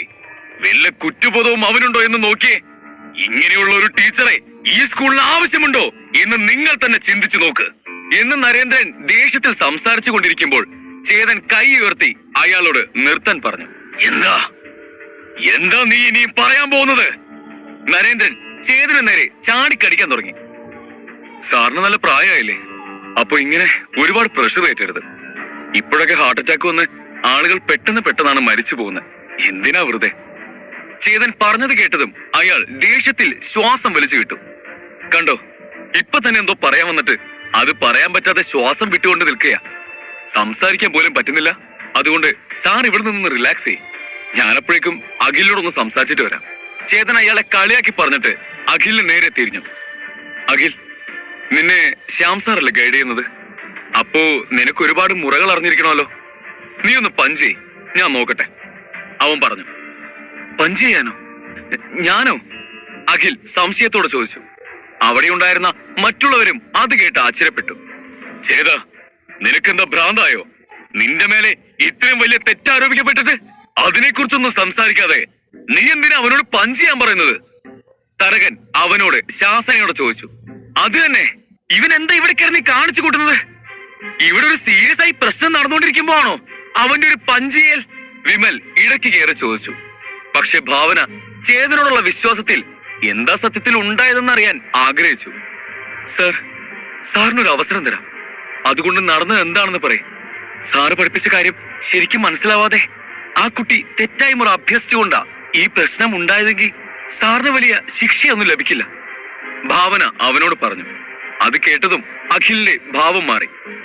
ഇല്ല മാം, ഞാനൊന്ന് ചേതൻ സാർ പറഞ്ഞതുപോലെ തന്നെയാണ് പ്രാക്ടീസ് ചെയ്തത്. എന്നിട്ട് പെട്ടെന്ന് എനിക്ക് പവേഴ്സ് കൺട്രോൾ ചെയ്യാൻ പറ്റാതായി. ശ്യാം സാറിനോടും ഈ കാര്യം പറഞ്ഞപ്പോ സാർ അത് കേട്ട് അതിന്റെ തുടക്കം തൊട്ട് എല്ലാം തെറ്റാ എന്നാ പറഞ്ഞേ. അതാണ് പവർ കൺട്രോൾ ചെയ്യാൻ പറ്റാതെ ഞാൻ അവസ്ഥയിലായതും. കണ്ണിൽ എരിയുന്ന പകയോടെ അഖിൽ പറഞ്ഞു. അന്ന് നടന്ന സംഭവം അവൻ ഒരു തരി പോലും മറന്നിരുന്നില്ല. തന്നോട് ചെയ്ത തെറ്റിന് ചേതന് ശിക്ഷ കൊടുക്കാൻ ഒരു അവസരം വന്നപ്പോൾ അത് ഒരു വിധത്തിലും വിട്ടുകളയാൻ അഖിൽ ആഗ്രഹിച്ചില്ല. അവന്റെ മൊഴി വളരെ പ്രധാനപ്പെട്ടതായിരുന്നു. ഈ കാര്യത്തിൽ ഭാവനയ്ക്ക് പോലും ചേതനെ സഹായിക്കാൻ കഴിയില്ല എന്നതാണ് സത്യം.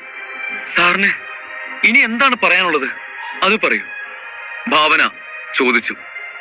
എനിക്ക് ഒരേ ഒരു റിക്വസ്റ്റ് മാത്രമേ ഉള്ളൂ. അഖിൽ പഞ്ച് ചെയ്യണം. അവനോട് അത് ചെയ്യാൻ പറ ഭാവനെ, ചേതൻ ആവശ്യപ്പെട്ടു. ചേതൻ എന്താണ് ചെയ്യാൻ ഉദ്ദേശിക്കുന്നതെന്ന് ഭാവനയ്ക്ക് മനസ്സിലായില്ല.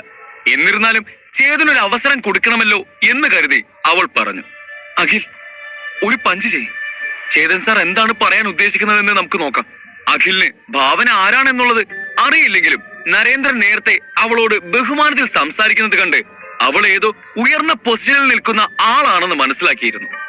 അതുകൊണ്ട് അവൻ മറുത്തൊന്നും പറയാതെ ശക്തി അളക്കുന്ന കൽത്തൂണിന്റെ അടുത്തേക്ക് ചെന്നു. അവൻ മുഷ്ടി ചുരുട്ടി ശക്തിയിൽ ആ കല്ലിനെ പ്രഹരിച്ചു. അവന്റെ ഫൈറ്റിംഗ് പൊസിഷൻ ഉൾപ്പെടെ എല്ലാം പെർഫെക്റ്റ് ആയിരുന്നു. ശ്യാം സാറും മിടുക്കനാ. ചേതൻ കാരണം നശിച്ചു പോകേണ്ടിയിരുന്ന കുട്ടിയെ ഇത്ര നല്ലൊരു ഫൈറ്ററാക്കി മാറ്റിയല്ലോ. ഗ്രേറ്റ്. ചേതനെ പരിഹസിച്ചുകൊണ്ട് നരേന്ദ്രൻ പറഞ്ഞു. അഖിൽ തനിക്കറിയാവുന്ന മുറകളെല്ലാം പുറത്തെടുത്ത് പഞ്ച് ചെയ്യാൻ തുടങ്ങി. അവനെ നോക്കിക്കൊണ്ടിരുന്നവർ എല്ലാം അത്ഭുതത്തോടെ നിന്നുപോയി. ഇവൻ തന്നെയാണോ മാനസികതയിൽ തെറ്റിയെന്ന് ഇവർ പറഞ്ഞ കുട്ടി എന്ന് വരെ അവിടെയുള്ളവർ സംശയിച്ചു പോയി. ചേതൻ ഇതേ സമയം തന്നെ കണ്ണുകൾ അടച്ച് തന്റെ ഉള്ളിലെ മാന്ത്രിക ലൈബ്രറിയെ മനസ്സിലോർത്തു. ഇത് കണ്ട് നരേന്ദ്രൻ ആകെ സംശയത്തിലായി. പഞ്ച് ചെയ്യാൻ പറഞ്ഞിട്ട് ഇവൻ ഈ കണ്ണുമടച്ച് എന്താ ചെയ്യുന്നത്? അയാൾ ചിന്തിച്ചു. പഞ്ച് ചെയ്തുകൊണ്ടിരുന്ന അഖിൽ കണ്ണുമടച്ച് നിൽക്കുന്ന ചേതനെ കണ്ടതും ചേതൻ തന്റെ കഴിവിനെ വിലമതിക്കാതെ അപമാനിക്കുകയാണെന്ന് കരുതി ദേഷ്യത്തിൽ അവന്റെ മുഖം ആകെ ചുവന്നു. സാർ, ഞാൻ പഞ്ച് ചെയ്ത് മതിയോ അതോ ഇനിയും ചെയ്യണോ? അഖിൽ ദേഷ്യത്തിൽ ചോദിച്ചു. അത് കേട്ട് ചേതൻ തന്റെ കണ്ണുകൾ തുറന്നു. മതി മതി, വെറുതെ ടൈം വേസ്റ്റ് ചെയ്യണ്ട. ഭാവന മാം പറഞ്ഞതുകൊണ്ട് മാത്രമാണ് നിന്നോട് പഞ്ച് ചെയ്യാൻ പറഞ്ഞത്. നരേന്ദ്രൻ അഖിലിനെ നോക്കി പറഞ്ഞതും അവൻ തന്റെ മുഷ്ടി നിവർത്തി കൈ നേരെയാക്കി. ചേതൻ അവിടെ ഉണ്ടായിരുന്നവരെ എല്ലാം ഒന്ന് നോക്കി മുന്നിലേക്ക് വന്നു നിന്നു. അന്ന് എന്താണ് സംഭവിച്ചതെന്ന് ഞാൻ നിങ്ങളോടെല്ലാം പറയാം എന്ന് ചേതൻ പറഞ്ഞതും അവിടെ ഉണ്ടായിരുന്നവരെല്ലാം അവനെ ഉറ്റുനോക്കി. അഖിൽ പോലും ഇപ്പോൾ ചേതന് എന്താണ് പറയാനുള്ളതെന്നറിയാൻ അവനെ നോക്കി നിൽക്കുകയാണ്. സത്യം പറഞ്ഞാൽ ഞാനന്ന് മനഃപൂർവ്വമാണ് അഖിലിനെ തെറ്റായി ഗൈഡ് ചെയ്തത്. ചേതൻ പറഞ്ഞതും അവിടെ ഉണ്ടായിരുന്നവരെല്ലാം അതിശയത്തോടെ അവനെ നോക്കി. എന്ത്, മനഃപൂർവ്വം തെറ്റായി ഗൈഡ് ചെയ്തെന്നോ? വിശ്വസിക്കാൻ കഴിയുന്നില്ലല്ലോ. അവിടെ നിന്നവർ എല്ലാം പേറുപെടുത്തു. ചേതൻ വീണ്ടും തന്റെ ഭാഗത്തെ തെറ്റ് സമ്മതിക്കുമെന്ന് ആരും വിചാരിച്ചിരുന്നില്ല. ഇനി അവന്റെ ലൈസൻസ് ക്യാൻസൽ ആകുന്നത് തടയാൻ ആർക്കും കഴിയില്ല എന്ന് മനസ്സിലാക്കി നരേന്ദ്രൻ പൊട്ടിച്ചിരിച്ചു. അവസാനം നീ നിന്റെ കുറ്റമേറ്റി പറഞ്ഞല്ലോ, നന്നായി. ഇനി നിന്നെ ആര് പറഞ്ഞാലും രക്ഷിക്കാൻ പറ്റില്ല. ഒരു കുട്ടിയുടെ ജീവിതം നശിപ്പിച്ചത് അവനായി തന്നെ ഏറ്റു പറഞ്ഞ സ്ഥിതിക്ക് ഇവനെ ഇനിയും വെച്ച് പൊറപ്പിച്ച അത് ഈ സ്കൂളിൽ തന്നെയാണ് നാണക്കേട്. ഭാവന മാം, തരകൻ സാർ, ഇനിയും എന്തിനാ നോക്കി നിൽക്കുന്നത്? അവന്റെ ലൈസൻസ് ക്യാൻസൽ ചെയ്ത് അവനെ ഇവിടെ നിന്നും പറഞ്ഞു വിടണം, നരേന്ദ്രൻ പറഞ്ഞു. ഭാവന തനിക്കിനി ചേതനെ രക്ഷിക്കാൻ പറ്റില്ലെന്ന് മനസ്സിലാക്കി മിണ്ടാതെ നിന്നു. സാർ, ഞാൻ സാറിനോട് എന്ത് തെറ്റാണ് ചെയ്തത്? പറയേ. എന്നെ ഇങ്ങനെ തെറ്റായി ഗൈഡൻസ് തന്ന് കൊല്ലാൻ നോക്കാൻ മാത്രം സാറിന് എന്നോട് എന്താ ഇത്രയ്ക്ക് ദേഷ്യം? നിങ്ങളെ വിശ്വസിച്ചല്ലേ നിങ്ങളുടെ അടുത്ത് ഞാൻ പഠിക്കാൻ വന്നത്? ടീച്ചറിന്റെ സ്ഥാനത്ത് നിന്ന് നിങ്ങൾ എന്നോട് ചെയ്തത് ശരിയാണോ എന്ന് ചിന്തിച്ചു നോക്ക്. അഖിൽ ചേതനോട് കോപത്തിൽ ചോദിച്ചു. ഇത് കേട്ട് നിൽക്കുകയായിരുന്ന നിരഞ്ജൻ താൻ ചേതന്റെ കീഴിൽ എങ്ങനെയാ തന്റെ മക്കളെ വിശ്വസിച്ച് പഠിക്കാൻ വിടുക എന്ന് വരെ ചിന്തിച്ചു പോയി. ചേതൻ ഒരു നല്ല അധ്യാപകനാണെന്ന് കരുതിയാണ് ദർശനെ ചേതന്റെ അടുത്ത് ചേർക്കാനായി കെഞ്ചി ചോദിച്ചത്. എന്നാൽ ഇപ്പോൾ ചേതൻ മനഃപൂർവ്വം ഒരു കുട്ടിയെ തെറ്റായി ഗൈഡ് ചെയ്ത് കൊല്ലാൻ ശ്രമിച്ചു എന്നറിഞ്ഞതും തന്റെ കുട്ടികളോടും അവൻ അങ്ങനെ ചെയ്യില്ല എന്ന് ആര് കണ്ടു എന്ന് അയാൾ ചിന്തിച്ചു. അഖിൽ ഡോൺ 1 സ്റ്റേജിൽ ആയതുകൊണ്ട് അവനെ രക്ഷിക്കാൻ പറ്റി. പക്ഷേ ഡോൺ 3, 4 സ്റ്റേജിലുള്ളവർ തെറ്റായ മാർഗം അഭ്യസിച്ചാൽ രക്ഷപ്പെടാൻ യാതൊരു വഴിയുമില്ലെന്ന് അയാൾക്കറിയാം. എന്താ നിങ്ങൾ എല്ലാവരും എന്നെ ഇങ്ങനെ ഉറ്റുനോക്കുന്നത്? നിങ്ങൾക്ക് ആർക്കും കാര്യം മനസ്സിലായില്ലേ? അഖിൽ, നിനക്ക് കാര്യം മനസ്സിലായില്ലേ? ചേതൻ അവനോട് ചോദിച്ചു. എന്താ സാർ ഞാൻ മനസ്സിലാക്കേണ്ടത്? അഖിൽ ദേഷ്യത്തിൽ ചോദിച്ചു. നിങ്ങൾ എന്നെ തെറ്റായി ഗൈഡ് ചെയ്ത് കൊല്ലാൻ നോക്കി. ഇതിൽ കൂടുതൽ ഞാൻ എന്താണ് മനസ്സിലാക്കേണ്ടത്? അഖിൽ ചോദിച്ചു. ചേതൻ തന്റെ അതേ ചോദ്യം ഭാവനയോടും തരകനോടും ചോദിച്ചു. അവരുടെ ഇരുവരുടെയും മുഖത്ത് സംശയം നിറഞ്ഞു. സാറിന്റെ സ്റ്റുഡന്റിനെ മിസ്ഗൈഡ് ചെയ്ത് മരണത്തിന്റെ വക്കിലെത്തിച്ചു. ഇതിലെന്താ ഉള്ളത് മനസ്സിലാക്കാൻ? ഭാവന സംശയത്തോടെ ചോദിച്ചു. നിങ്ങൾക്കാർക്കും ഞാൻ ഉദ്ദേശിച്ചത് എന്താണെന്ന് മനസ്സിലായിട്ടില്ലെന്ന് തോന്നുന്നു. ശരി, ഞാൻ തന്നെ പറയാം. നിങ്ങൾ ആരെങ്കിലും അക്യുപോയിന്റ്സ് ബ്ലോക്ക് ആകുന്ന ഒരു രോഗത്തെക്കുറിച്ച് കേട്ടിട്ടുണ്ടോ? ചേതൻ ചോദിച്ചു. അക്യുപോയിന്റ്സ് ബ്ലോക്ക് ആകുന്ന രോഗമോ? ഭാവന ചിന്തിച്ചു. പെട്ടെന്ന് എന്തോ ഒന്ന് അവളുടെ മനസ്സിലേക്ക് വന്നു. ഞാൻ കേട്ടിട്ടുണ്ട്. ഈ രോഗമുള്ളവരുടെ ശരീരത്തിലെ അക്യുപോയിന്റ്സ് മുഴുവനും അടഞ്ഞു പോകും. അവരുടെ ശരീരത്തിലെ ഓറ ഒഴുകുന്ന വഴികളെല്ലാം ബ്ലോക്ക് ആവും. അവർ എത്ര ശ്രമിച്ചാലും ഡോൺ 1 സ്റ്റേജ് കടക്കാൻ അവർക്ക് കഴിയില്ല. ജീവിതകാലം മുഴുവനും അവർ ഡോൺ 1 സ്റ്റേജിൽ തന്നെയായിരിക്കും. ഭാവന ആ രോഗത്തെക്കുറിച്ച് വിശദീകരിച്ചു. അവിടെ കൂടി നിന്നവർ പലർക്കും ഇങ്ങനെ ഒരു അസുഖത്തെ പറ്റി വലിയ അറിവില്ലായിരുന്നു. ചേതൻ എന്താ പറഞ്ഞു വരുന്നത്? അഖിലിനും തരകൻ സംശയത്തോടെ ചോദിച്ചു. അതെ സാർ, അഖിലിനും ഈ രോഗമായിരുന്നു. ചേതൻ മറുപടി പറഞ്ഞു. നിങ്ങൾ എന്താ ഈ പറയുന്നത്? എനിക്ക് രോഗം ഉണ്ടായിരുന്നോ? ഇല്ല, അതിനൊരു വഴിയുമില്ല, അഖിൽ ഞെട്ടലോടെ പറഞ്ഞു. ചേതന്റെ വാക്കുകളെ അവന് വിശ്വസിക്കാനായില്ല. ഇത്രയും നാൾ തനിക്ക് അങ്ങനെ ഒരു പ്രശ്നം ഉള്ളതായി അവൻ അനുഭവപ്പെട്ടിട്ടില്ല. പിന്നെ എങ്ങനെയാണ്? ഓ, ഒരു പ്രശ്നമില്ലേ? ചേതൻ ചിരിച്ചുകൊണ്ട് ചോദിച്ചു. അഖിലൊന്നും മിണ്ടിയില്ല. ഒരു കാര്യം ചെയ്യാം, ഞാൻ കുറച്ച് കാര്യങ്ങൾ ചോദിക്കാം, അതിന് നീ ഉത്തരം പറ. നിനക്ക് ഞാൻ കാരണമുള്ള പ്രശ്നം ഉണ്ടാവുന്നതിന് മുമ്പ് ബ്രീത്തിങ്ങിൽ എന്തെങ്കിലും പ്രശ്നം ഉണ്ടായിരുന്നോ? നിനക്ക് നിന്റെ ഓറ പുറത്തെടുക്കാൻ ശ്രമിക്കുമ്പോൾ നിന്റെ ശരീരം ഉള്ളിൽ നിന്നും 2ആയി പിളരുന്ന പോലെ ഒരു വേദന ഉണ്ടാവാറുണ്ടായിരുന്നു? ചേതൻ അവനോട് ചോദിച്ചു. ഉണ്ട് സാറിന് എങ്ങനെ ഇതൊക്കെ അറിയാം? അഖിൽ ഞെട്ടലോടെ ചോദിച്ചു. അഖിൽ ആദ്യം കരുതിയത് ചേതൻ രക്ഷപ്പെടാൻ വേണ്ടി എന്തോ പറയാൻ പോവുകയാണെന്നാണ്. അതുകൊണ്ട് തന്നെ ചേതന് പറയാനുള്ളതൊന്നും അവൻ കേൾക്കാൻ തയ്യാറല്ലായിരുന്നു. പക്ഷേ ചേതൻ ചോദിച്ചത് കേട്ടതും അവനാകെ ഞെട്ടിപ്പോയി. ചേതൻ പറഞ്ഞത് മുഴുവനും സത്യമായിരുന്നു. ഓരോ തവണയും അവൻ തന്റെ ശക്തി വർദ്ധിപ്പിക്കാൻ ശ്രമിക്കുമ്പോഴും ഈ ഒരു പ്രശ്നമാണ് അവന് തടസ്സമായി നിന്നിരുന്നത്. അതുകൊണ്ട് തന്നെ ആ സമയത്ത് അവനും വലിയ മുന്നേറ്റങ്ങളൊന്നും നടത്താൻ സാധിച്ചിരുന്നില്ല. ആരോ തന്നെ വലിച്ചു കീറുന്നത് പോലെയുള്ള വേദനയിൽ പിടയുകയായിരുന്നു അവൻ എപ്പോഴും. ഇനി ചേതൻ സാർ പറയുന്നത് പോലെ തനിക്കും ആ അസുഖമായിരുന്നു. അതുകൊണ്ടാണോ തനിക്ക് ഈ വേദന വന്നുകൊണ്ടിരുന്നത് എന്നവൻ ചിന്തിച്ചു. ചേതന്റെ അടുത്ത് പഠിക്കാൻ ചേർന്ന സമയത്ത് പോലും ഈ ഒരു പ്രശ്നത്തെക്കുറിച്ച് അവൻ ചേതനോട് പറഞ്ഞിട്ടില്ല. എന്തിന്, അവന്റെ അച്ഛനും അമ്മയ്ക്കും പോലും ഇതിനെക്കുറിച്ച് അറിയില്ല. പിന്നെ ഇതെങ്ങനെ ചേതൻ സാർ അറിഞ്ഞു? അഖിൽ ഞെട്ടലോടെ ചേതനെ തന്നെ നോക്കി നിന്നു. അവിടെ ഉണ്ടായിരുന്ന എല്ലാവരും ചേതൻ പറയുന്നത് സത്യമായിരിക്കുമെന്ന് വിശ്വസിച്ച് അവനെ നോക്കി. വിചാരിച്ചതുപോലെ തന്നെ വീണ്ടും പുതിയ കഥയും കൊണ്ട് വന്നിട്ടുണ്ട്. ആരും അവനെ വിശ്വസിക്കല്ലേ? എല്ലാവരുടെയും ആശ്ചര്യം മനസ്സിലാക്കി എഡ്വിൻ പറഞ്ഞു.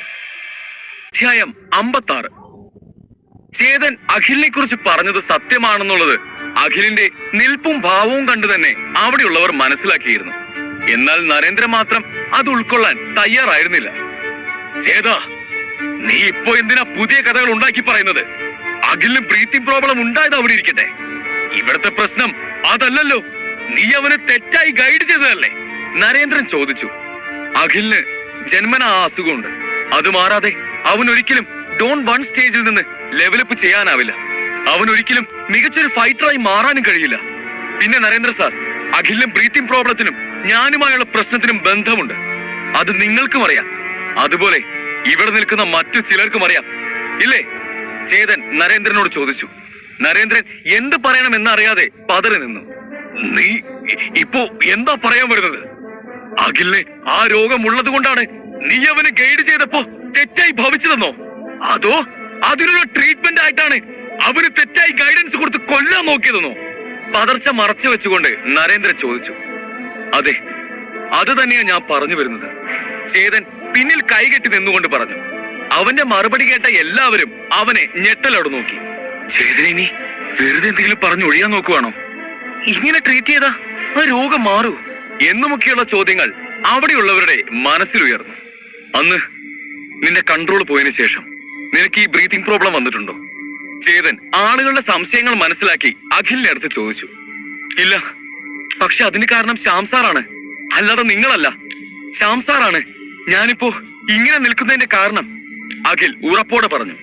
അവന് ഇപ്പോഴും തന്നോട് ദേഷ്യമാണെന്ന് മനസ്സിലാക്കിയ ചേതൻ മെല്ലെ ചിരിച്ചു. നിനക്കിത് വിശ്വസിക്കാൻ പറ്റുന്നില്ലെങ്കിൽ കൂടിയും ഞാൻ പറയുന്നതാണ് സത്യം. ഈ രോഗമുള്ളവർ എന്ത് ട്രെയിനിങ് ചെയ്താലും അവരുടെ ഓറ അവർക്കെതിരായി തിരിയും. ഇതാരെ കൊണ്ടും ഭേദമാക്കാൻ കഴിയില്ല.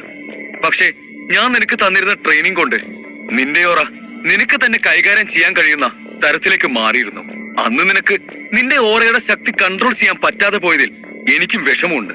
പക്ഷേ അതൊരു ചെറിയ ആക്സിഡന്റ് ആയിരുന്നു.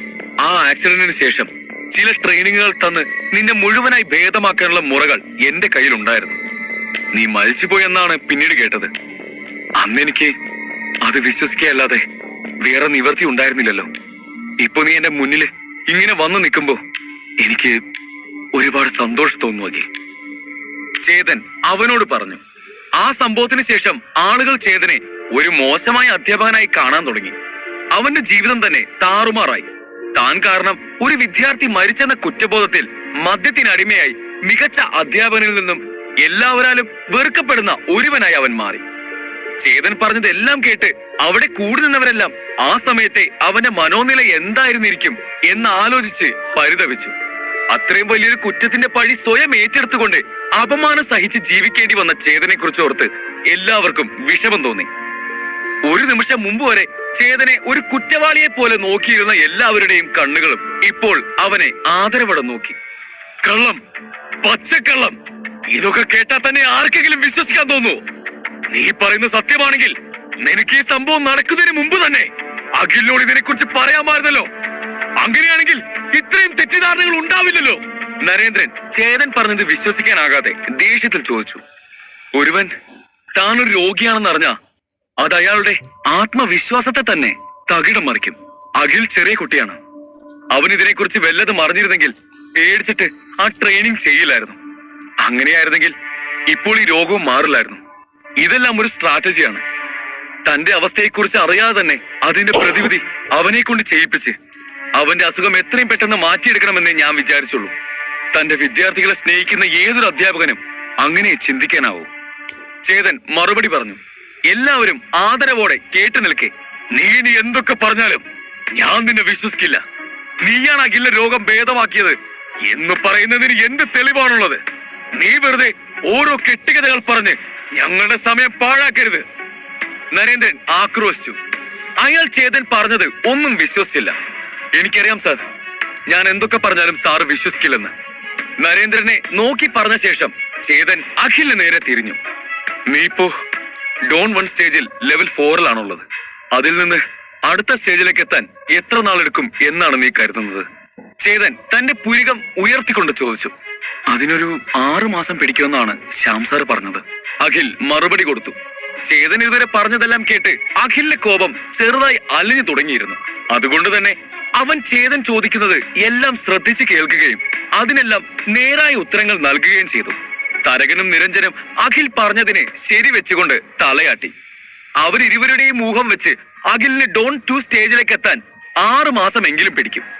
ഇത് കേട്ട ചേതൻ തന്റെ കണ്ണുകൾ വിടർത്തി. എന്ത് 6 മാസവും? അത്രയും നാളെന്തിനാ? അതിന് വെറും 1 മണിക്കൂർ പോരെ? ചേതൻ ആശ്ചര്യത്തോടെ ചോദിച്ചു. എന്ത് 1 മണിക്കൂറോ? എന്ത് മണ്ടത്തരമാണ് ഈ പറയുന്നത്? 6 മാസം കൊണ്ട് തന്നെ അവൻ ഡോൺ 2 സ്റ്റേജിൽ എത്തുമോ എന്ന് ഉറപ്പില്ല. പിന്നെയാണ് വെറും 1 മണിക്കൂർ. അവിടെ കൂടി നിന്നവർ പലരും പറഞ്ഞ് ചിരിക്കാൻ തുടങ്ങി. ചേതൻ പറഞ്ഞത് അവിടെയുള്ളവർ ആരും വിശ്വസിച്ചില്ല. കാരണം ഒരു സ്റ്റേജിൽ നിന്ന് മറ്റൊരു സ്റ്റേജിലേക്ക് കടക്കുക എന്നുള്ളത് അത്ര എളുപ്പമായ കാര്യമൊന്നുമല്ല. അതറിയാവുന്നത് കൊണ്ട് തന്നെ ചേതൻ 1 മണിക്കൂർ കൊണ്ട് സാധിക്കുമെന്ന് പറഞ്ഞത് കേട്ട് അവർക്ക് ചിരിയാണ് വന്നത്. ഇങ്ങനെ ചിരിക്കുന്നതിന് മുമ്പ് അഖിലിനെ കുറിച്ചുള്ള ഒരു സത്യം നിങ്ങൾ മനസ്സിലാക്കണം. അവന് ഈ രോഗം ഉണ്ടായത് കൊണ്ടാണ് അവന് തന്റെ ഓറ കൺട്രോൾ ചെയ്യാൻ കഴിയാതെ പോയത്. പക്ഷെ ഇപ്പോ അവന് അങ്ങനെ ഒരു പ്രശ്നമില്ല. എങ്കിലും അവൻ ഇപ്പോഴും പേടിച്ചാണ് ട്രെയിൻ ചെയ്യുന്നത്. അതുകൊണ്ടാണ് സ്ലോ ആവുന്നത്. സത്യത്തിൽ അവന്റെ ശരീരത്തിന് ഒരു പ്രശ്നവും വരില്ല. അവന് ധൈര്യത്തോടെ ഫുൾ ഫ്ലെഡ്ജായിട്ട് ട്രെയിനിങ് ചെയ്യാം, ചേതൻ പറഞ്ഞു. ഇവനെന്താ പിന്നെയും ഇത് തന്നെ പറയുന്നത്? ആളുകൾ പീറുപിറുത്തു. ഇപ്പോഴും നിങ്ങൾക്ക് എന്നെ വിശ്വാസം വന്നിട്ടില്ല അല്ലെ? ചേതൻ ചിരിച്ചുകൊണ്ട് ചോദിച്ചു. അവിടെ ഉണ്ടായവർക്ക് വിശ്വാസം വന്നില്ലെങ്കിലും അഖിലിന്റെ മനസ്സിൽ ഒരു ചാഞ്ചാട്ടമുണ്ടായി. ചേതൻ പറഞ്ഞതുപോലെ സംഭവിച്ചാൽ ഇനി അവൻ ചേതൻ പറയുന്നതെല്ലാം കണ്ണടച്ച് വിശ്വസിക്കും. എന്തിന് ശ്യാം സാർ പറഞ്ഞിരുന്നതിനേക്കാൾ വില അവൻ ചേതന്റെ വാക്കുകൾക്ക് കൊടുക്കും.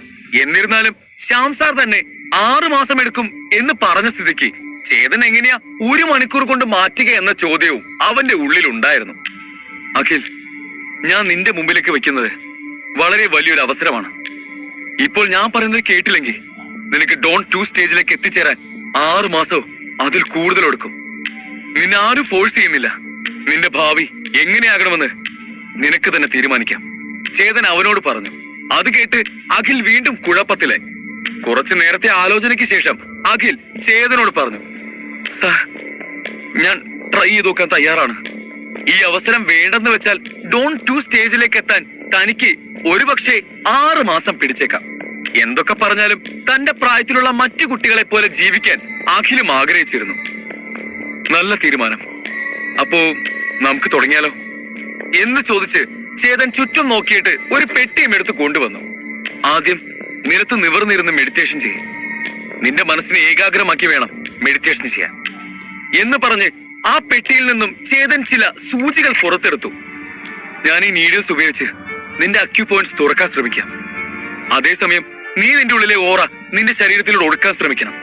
എന്നാൽ മാത്രമേ നിനക്ക് ഈ സ്റ്റേജ് കടക്കാൻ കഴിയുകയുള്ളൂ, ചേതൻ അവനോട് പറഞ്ഞു. അഖിൽ അത് കേട്ട് ശരിയെന്ന് തലയാട്ടി. അവനോട് പറഞ്ഞതുപോലെ തന്നെ നിലത്തിരുന്ന് കണ്ണുകൾ അടച്ച് മനസ്സിനെ ഏകാഗ്രമാക്കി മെഡിറ്റേഷൻ ചെയ്യാൻ തുടങ്ങി. ചേതൻ ആ സൂചികളെടുത്ത് അന്ന് മേഘയ്ക്ക് ചെയ്തതുപോലെ തന്നെ അഖിലിന്റെ അക്യു പോയിന്റ്സിൽ മെല്ലെ കുത്തി. അഖിലിന്റെ ശരീരം ആകെ വിറയ്ക്കാൻ തുടങ്ങി. ചേതൻ ആ നീഡിൽസിൽ തന്റെ ഓറ സന്നിവേശിപ്പിച്ചിരുന്നു. അത് അഖിലിന്റെ ഉള്ളിലേക്ക് കടന്നതും ഡി മാജിക് പുസ്തകത്തിന്റെ സഹായത്തോടെ നേടിയെടുത്ത പരിശുദ്ധമായ ചേതന്റെ ഓറ അവന്റെ ഉള്ളിലൂടെ ശക്തിയിൽ ഒഴുകുന്നത് അവൻ അറിഞ്ഞു. അഖിലിന്റെ ശരീരത്തിൽ ബ്ലോക്കായി നിന്നിരുന്ന അക്യു പോയിന്റ്സ് എല്ലാം ചേതന്റെ ഓറയുടെ ശക്തി കൊണ്ട് തുറക്കപ്പെട്ടു. ബ്ലോക്കുകൾ മാറിയതും അതിനു ചുറ്റും ഉണ്ടായിരുന്ന ഓറയെല്ലാം അവന്റെ ശരീരത്തിലൂടെ പൂർണ്ണമായും ഒഴുകാൻ ആരംഭിച്ചു. ചേതൻ ഒരു 9 സൂചികൾ കൂടി തന്റെ ഓറ സന്നിവേശിപ്പിച്ച് അഖിലിന്റെ ശരീരത്തിൽ കുത്തിയതും തടസ്സങ്ങൾ ഏതുമില്ലാതെ ശക്തിയായി ഒരു നദി ഒഴുകുന്നത് പോലെ അഖിലിന്റെ ഉള്ളിലൂടെ ഓറ ഒഴുകി. അഖിലിന് തന്റെ ശരീരത്തിൽ ഒരു പുത്തൻ ഉണർവ് വന്നു ചേർന്നത് പോലെയാണ് തോന്നിയത്. അവൻ നടുങ്ങിക്കൊണ്ട് തന്റെ കണ്ണുകൾ തുറന്നു. ഇതെന്നെ കൊണ്ട് വിശ്വസിക്കാൻ കഴിയുന്നില്ല.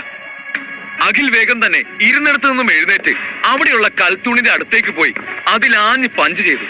ആ കൽത്തൂണിൽ 150 കിലോഗ്രാം എന്ന് റീഡിംഗ് കാണിച്ചു. Fighter don 2 stage. ഇത് ശരിക്കും ഞാൻ തന്നെയാണോ? അഖിൽ അത്ഭുതത്തോടെ തന്റെ കൈകളെ നോക്കിക്കൊണ്ട് ചോദിച്ചു. ഡോൺ 2 സ്റ്റേജിലേക്ക് എത്തിച്ചേരാൻ കുറഞ്ഞത് 6 മാസമെങ്കിലും പിടിക്കുമെന്ന് കരുതിയിരുന്ന അഖിലിന് ഇത് വലിയൊരു ഞെട്ടലായിരുന്നു. താൻ ഡോൺ 2 സ്റ്റേജിൽ എത്തിയെന്ന് മാത്രമല്ല, ചേതൻ പറഞ്ഞതുപോലെ അതിന് 1 മണിക്കൂർ സമയം പോലും എടുത്തില്ല.